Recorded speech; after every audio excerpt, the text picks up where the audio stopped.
তাহাজ্জুদেরও নামাজ পড়ে, হজও করে এসেছে, দান খায়রাতও করে, এরপরে ওজনে কম দেয়, খাদ্যে ভেজাল দেয়।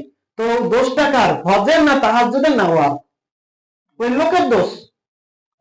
তাহলে হাত কত কতই ভয় করার মতো ভয় করো, সে ভয় করার মতো ভয় করে না। মসজিদে আছে ঠিকই, কিন্তু জমির আইল খেলে। মসজিদে আছে ঠিকই, খাদ্যে ভেজাল দেয়। তাহলে কি সে আল্লাহকে ভয় করার মতো ভয় করে না? সে জানে, সে মানে, সে বিশ্বাস করে আমাদেরকে একদিন মরতে হবে, আমাদেরকে একদিন জবাব দিতে হবে, সেটা জানে, মানে, বিশ্বাস করে। এরপরেও সে পরকাল সম্পর্কে একেবারে বেখিয়াল।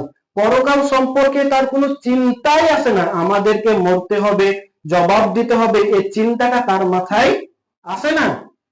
আল্লাহ সুবহানাহু ওয়া তাআলা এটাই বলছেন, ইয়া আইয়ুহাল্লাযীনা আমানুত্তাকুল্লাহ, হে ঈমানদার ব্যক্তিরা, তোমরা আল্লাহকে ভয় করো, হাক্কা তুকাতিহি, ভয় করার মতো ভয় করো, ওয়ালা তামুতুন্না ইল্লা ওয়া আনতুম মুসলিমুন, আর প্রকৃত পক্ষে সত্যিকারের মুসলিম না হয়ে কবরে যেও না।